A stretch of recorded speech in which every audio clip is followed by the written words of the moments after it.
लेकिन मुट्ठी बांध कर बैठिए, बैठिए, खड़े नहीं हुई, मुट्ठी बांधिए, मुट्ठी बांधिए।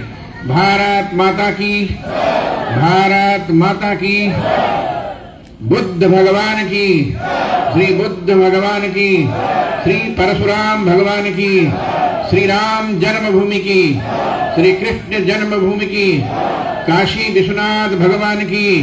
हर हर महादेव।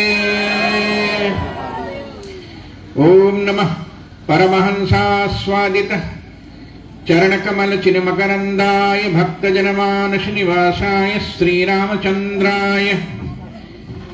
मंच पर विराजमान आप सबके अरुणाचल प्रांत के हमारे मिशन मोदी पीएम अगेन के अध्यक्ष श्री मायंग माओ जी, यहाँ पर उपस्थित हमारे नॉर्थ ईस्ट के प्रभारी आसाम के अध्यक्ष श्री लक्ष्मी प्रसाद जी, हमारे मिशन मोदी पीएम अगेन के राष्ट्रीय महासचिव श्री शत्रुघ्न सिंह जी, यहाँ पर विराजमान हमारे आसाम से आए हुए, मेघालय से आए हुए, अरुणाचल से आए हुए सभी पदाधिकारीगण, उपस्थित महानुभावों, माताओं, बहनों, पत्रकार बंधुओं, आज मैं आपके बीच अरुणाचल प्रांत में दूसरी बार आया हूं। कल जब मैं परशुराम कुंड गया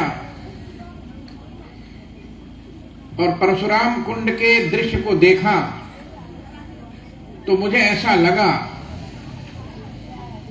कि मैं सीधे बैकुंठ धाम पहुंच गया हूं, स्वर्ग पहुंच गया हूं।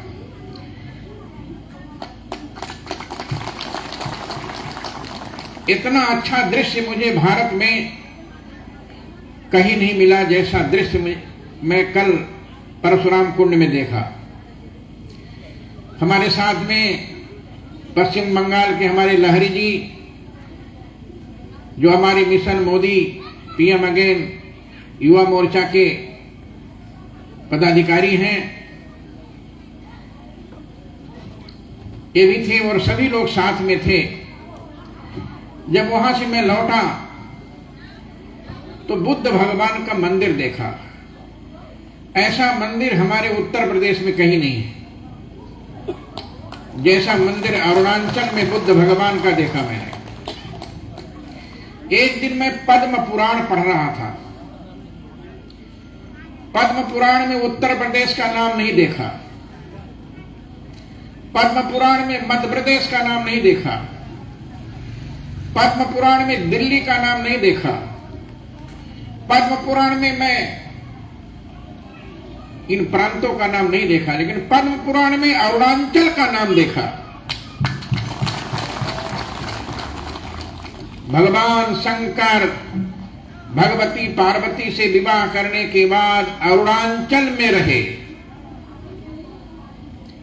पद्म पुराण को पढ़ने के बाद अरुणाचल पर मुझे बड़ी श्रद्धा हो गई और मैं जब परशुराम कुंड से लौट रहा था तो मैंने सोचा ऐसी जगह पर तो भगवान राम को जन्म लेना चाहिए था। ऐसा सुंदर दृश्य पहली बार हमको देखने का सौभाग्य प्राप्त हुआ सज्जनों।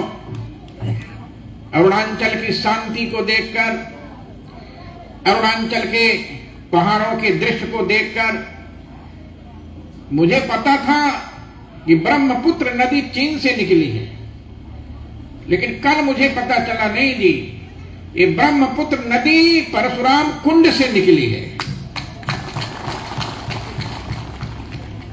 ये ब्रह्मपुत्र भारत की नदी है, चाइना की नदी नहीं है। आज मैं निवेदन करना चाहता हूं, यहां के इस दृश्य को देखने के बाद, यहां के रहन सहन को देखने के बाद, यहां के गांव को देखने के बाद और यहां के लोगों से मिलने के बाद मुझे ऐसा नहीं लगता कि भारत में कोई ऐसा प्रांत है जैसा प्रांत अरुणाचल है। अरुणाचल के इस दृश्य को देखा यहां पर मध्य प्रदेश के लोग मिले, बिहार के लोग मिले, उत्तर प्रदेश के लोग मिले, उत्तराखंड के लोग मिले, दिल्ली के लोग मिले, पश्चिम बंगाल के लोग मिले, आसाम के लोग मिले, नागालैंड के लोग मिले। कोई प्रांत ऐसा नहीं था जिस प्रांत के लोग यहां न मिले हों। और जब यहां की माताओं बहनों ने मुझे ये वस्त्र भेंट किया यहां आकर मंच पर, इसको देखा तो मैंने अपने अध्यक्ष जी से पूछा कि ये किस कंपनी का बना हुआ है। तो अध्यक्ष जी ने बताया कि यहां घर घर कंपनी खुली हुई है,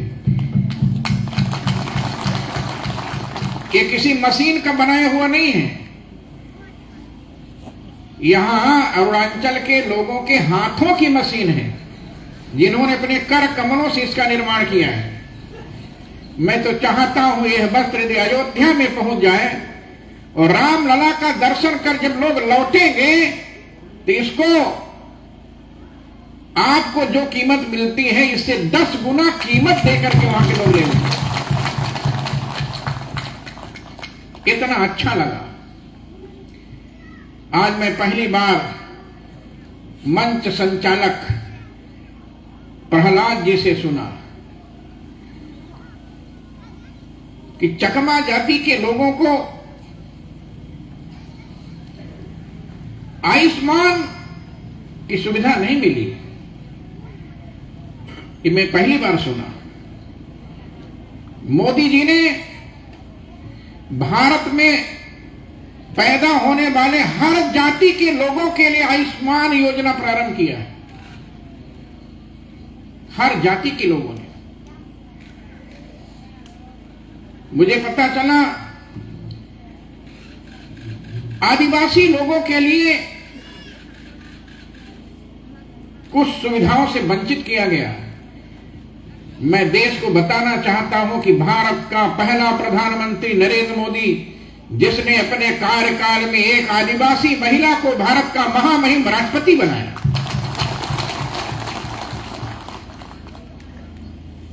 भारत का महामहिम राष्ट्रपति आदिवासी महिला है। आज मैं निवेदन करना चाहता हूं, यह कल्पना किसी ने नहीं किया था कि जम्मू कश्मीर की 370 धारा कभी समाप्त होगी, 35 से कभी समाप्त होगा, जिसके लिए पश्चिम बंगाल के डॉक्टर श्यामा प्रसाद मुखर्जी जम्मू कश्मीर में बलिदान हो गए। जम्मू कश्मीर में जब बलिदान हुए तो उनका स्मारक भी नहीं बनाया गया। सुभाष चंद्र बोस पश्चिम बंगाल के, जिन्होंने आजादी के लिए अपना खून पसीना बहाया और जिन्होंने कहा था तुम मुझे खून दो, मैं तुम्हें आजादी दूंगा। सुभाष चंद्र बोस की मूर्ति भी इंडिया गेट में भारत के उन तथा कथित कांग्रेसियों ने नहीं लगने दी। मैं आज अरुणाचल की सभा से भारत के प्रधानमंत्री को धन्यवाद देना चाहता हूं कि आजादी के 70 वर्ष बाद पहली बार सुभाष चंद्र बोस की मूर्ति को इंडिया गेट दिल्ली में लगाया गया। क्या पश्चिम बंगाल के लोगों ने, भारत के लोगों ने कभी कल्पना किया था कि कांग्रेस के जमाने में कभी सुभाष चंद्र बोस की मूर्ति इंडिया गेट भारत में लग सकती है? कभी कल्पना नहीं किया था। आज मैं निवेदन करना चाहता हूं, हमारे देश के संतों ने, हिंदुओं ने ये कभी कल्पना नहीं किया था कि अयोध्या में भी कभी राम जन्मभूमि पर मंदिर बनेगा। बड़े बड़े महापुरुष मर गए। हमारे गोरक्षपीठाधीश्वर पूज्य महंत अवैधनाथ जी, योगी आदित्यनाथ के गुरु जी, जो राम जन्मभूमि मुक्ति यज्ञ समिति के अध्यक्ष थे, वो चले गए। हमारे अयोध्या दिगंबर अखाड़ा के पूज्य महंत परमहंस रामचंद्र दास जी चले गए, मंदिर नहीं देख पाए। जगत गुरु शंकराचार्य पूज्य स्वामी शांतानंद सरस्वती जी चले गए, मंदिर बनना नहीं देख पाए। स्वामी सत्यमित्रानंद गिरी जी, स्वामी वामदेव जी, मैं कितने का नाम लूं। हजारों देश के महात्मा लोग चले गए। हमारे विश्व हिंदू परिषद के अंतर्राष्ट्रीय अध्यक्ष माननीय अशोक सिंघल जी चले गए, आचार्य गिरिराज किशोर जी चले गए, आचार्य धर्मेंद्र जी चले गए, मंदिर बनना नहीं देख पाए। लेकिन मैं धन्यवाद देना चाहता हूं नरेंद्र मोदी जी को। नरेंद्र मोदी जी प्रधानमंत्री बने, उसके पहले जब हमारे अयोध्या के राम जन्मभूमि न्यास के द्वितीय अध्यक्ष परमहंस रामचंद्र दास जी की चिता जल रही थी सरजू के तट पर 2003 में, उसमें अटल बिहारी वाजपेयी देश के प्रधानमंत्री थे। जलती हुई चिता के सामने अटल बिहारी वाजपेयी ने अपना भाषण दिया था। आज परमहंस जी जा रहे हैं। जो आया है एक न एक दिन सबको जाना है। मैं भी जाऊंगा और आप लोग भी जाएंगे।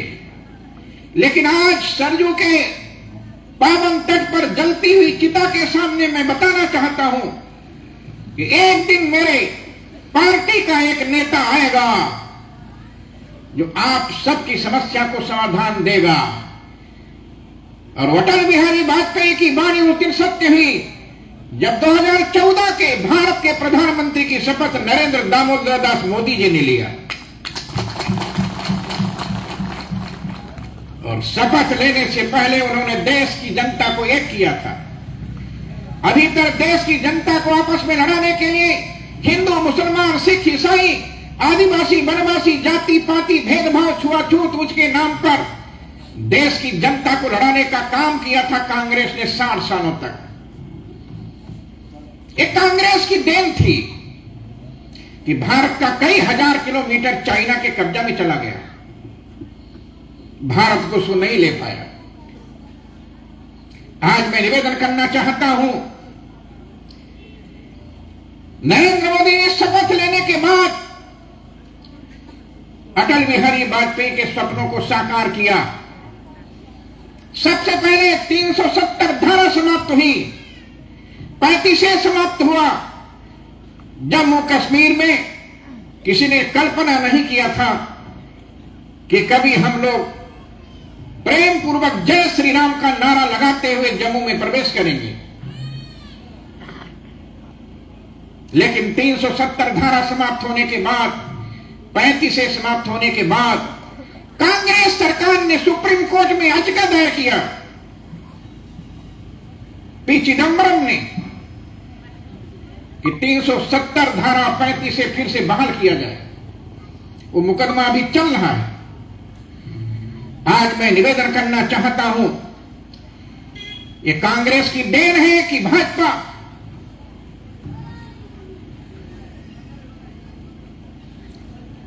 का जो यह दृश्य दिखाई दे रहा है, ये कांग्रेस की देन है। भाजपा कांग्रेस की देन है देश का विभाजन।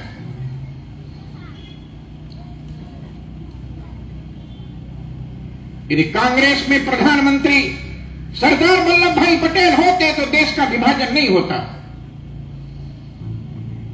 देश का विभाजन भी किया तो दो और दे दिया पाकिस्तान, पूर्वी पाकिस्तान और पश्चिमी पाकिस्तान दे दिया।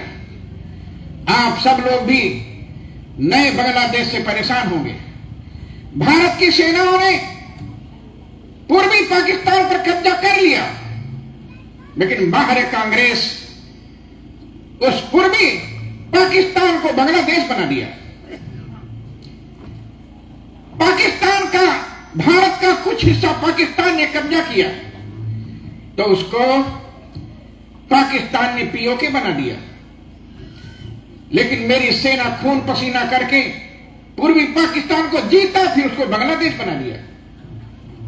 मुझे बड़ा आश्चर्य होता है, जब पंडित जवाहरलाल नेहरू देश के प्रधानमंत्री बने तो नेपाल के राजा,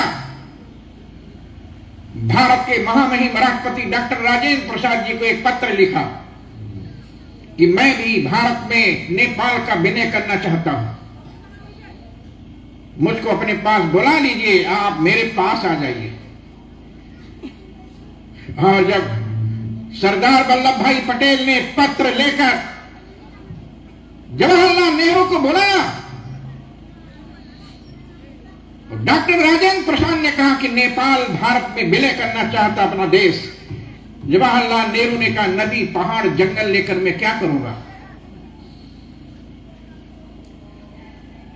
क्या अरुणाचल, उत्तराखंड, क्या हिमाचल में नदी पहाड़ जंगल नहीं है? आज मैं निवेदन करना चाहता हूं, यदि वो कांग्रेस की सरकार रहती तो मुझे ऐसा नहीं लगता कि अरुणाचल भारत का हिस्सा होता। ये कांग्रेसी लोग इस अरुणाचल को भी चीन के हाथों में बेच देते।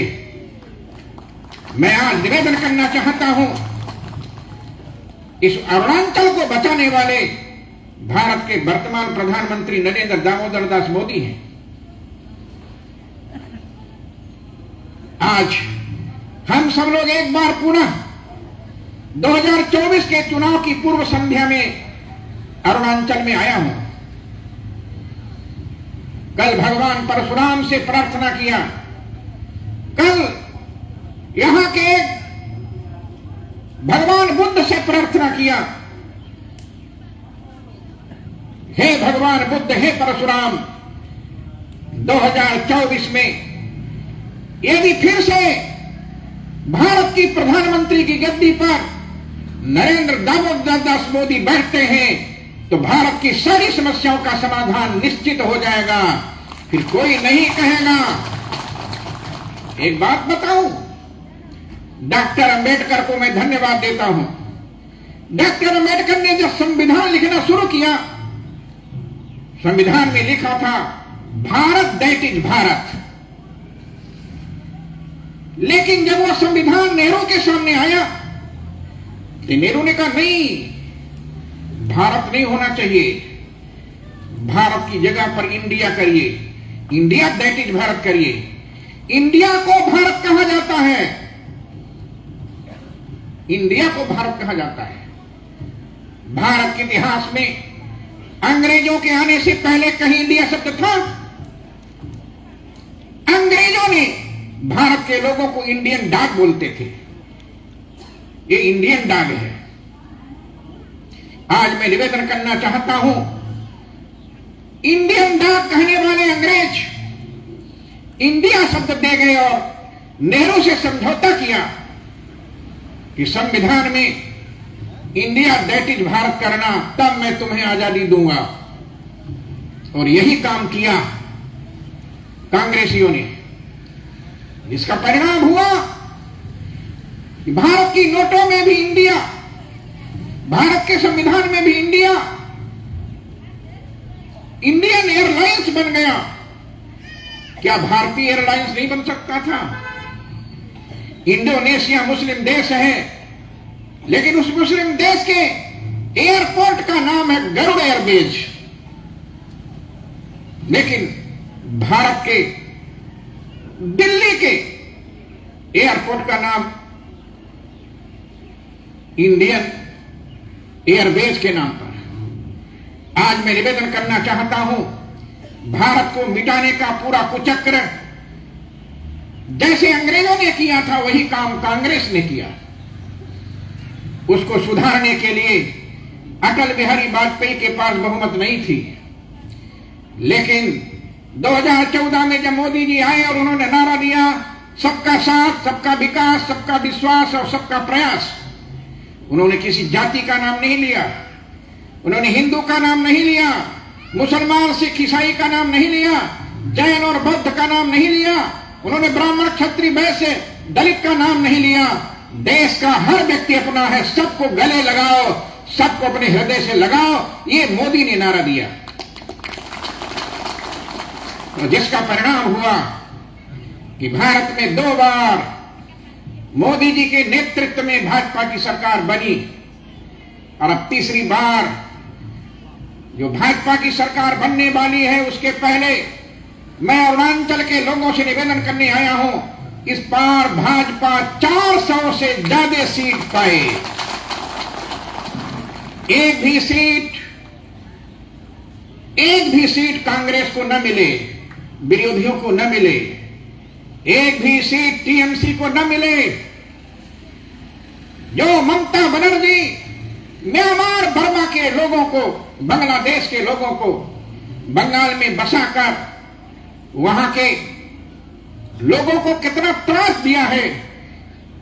यहां पर बैठे हुए हमारे लहरी जी और पापिया जिन्होंने अपना भाषण दिया है, इनको पता है।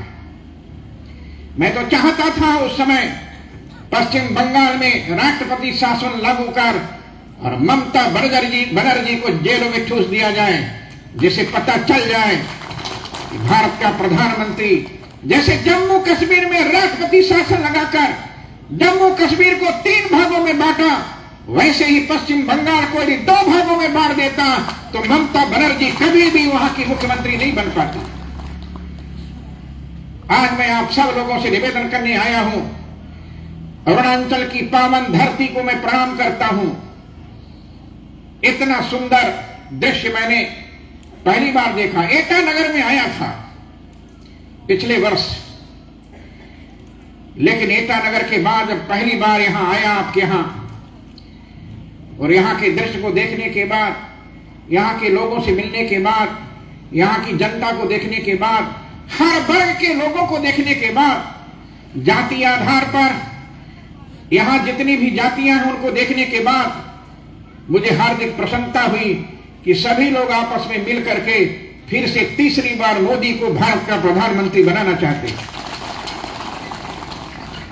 आज मैं निवेदन करने आया हूं आपको, यदि इस बार भाजपा की सरकार नहीं बनी तो फिर अरुणाचल को नहीं रोक पाओगे। कांग्रेस ने सौदा कर लिया है अरुणाचल को चीन के हाथ में बेचने का।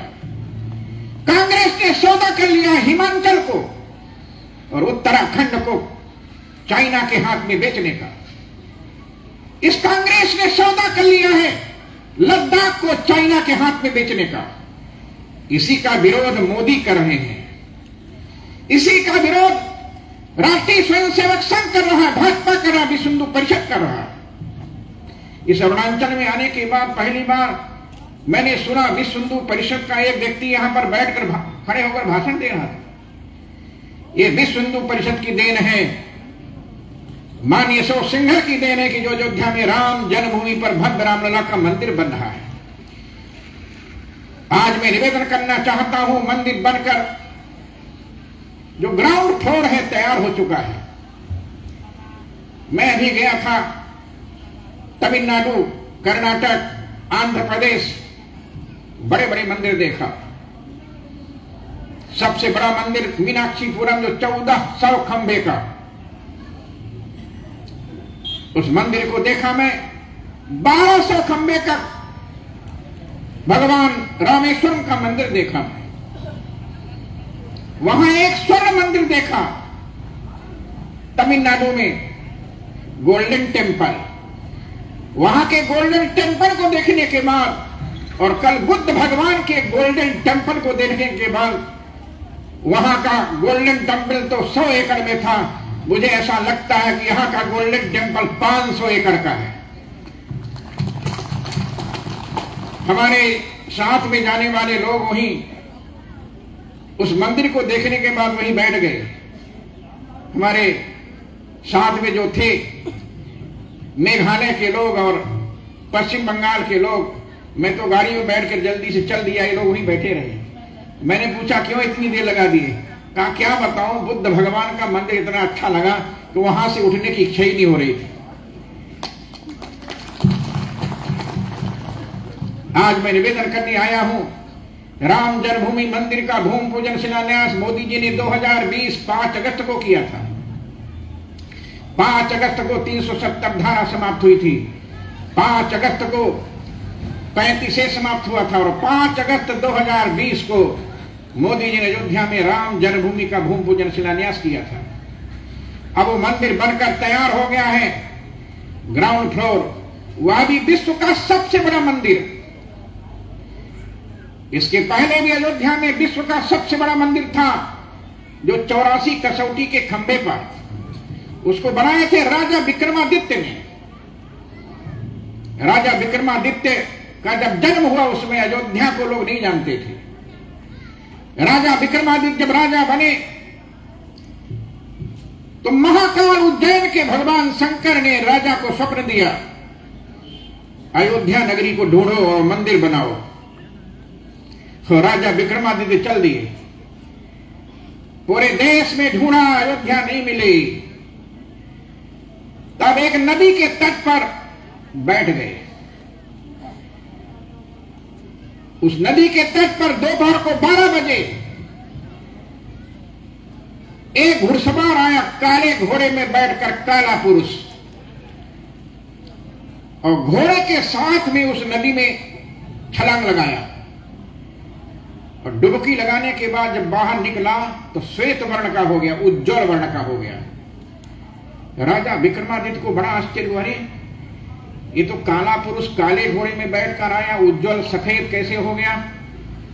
दौड़ कर पूछा, महाराज आपका परिचय? उस घुड़सवार ने कहा, मैं तीर्थराज प्रयाग हूं, मैं तीर्थराज प्रयाग हूं, प्रयागराज से, त्रिवेणी से आया हूं। तीर्थराज प्रयाग में करोड़ों लोग प्रतिवर्ष स्नान करते हैं, उसकी कालिमा, उसका पाप मेरे ऊपर आता है। और जब मैं साल भर उस पाप को झेलता रहता हूं और साल में एक बार अयोध्या आता हूं सरजू में डुबकी लगाने के लिए, अपना पाप धुल कर चला जाता हूं। मैं तीर्थराज प्रयाग हूं। आज रामनवमी का दिन है, चैत्र शुक्ल पक्ष नवमी है। मैं आज डुबकी लगाकर जा रहा हूं, अगले साल फिर आऊंगा। राजा विक्रमादित्य ने कहा, अरे अयोध्या नगरी यही है? पूछा, राम की जन्मभूमि कहां है? तीर्थराज प्रयाग ने कहा, मेरे पास समय नहीं, मैं जा रहा हूं, लेकिन मेरे जाने के बाद तुम्हारी आंखों के सामने गौ माता प्रकट होगी, और गाय के पीछे पीछे चलना, जहां गाय खड़ी हो जाए और गाय के थनों से दूध की धारा बहने लगे, समझ जाना वही राम की जन्मभूमि है। तीर्थराज प्रयाग चले गए। उनके जाने के बाद गौ माता प्रकट हो गई। गौ माता के पीछे पीछे राजा विक्रमादित्य चल दिए।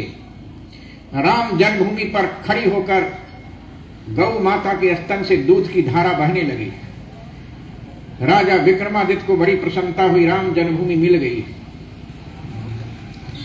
वहीं पर गाय अंतर ध्यान हो जाती है। तब राजा विक्रमादित्य ने कसौटी के पत्थर से विश्व का सबसे ऊंचा मंदिर बनाया था। 84 कसौटी के खंभे। तब से रामलला का पूजन अर्चन बंधन चल रहा है। सज्जनों,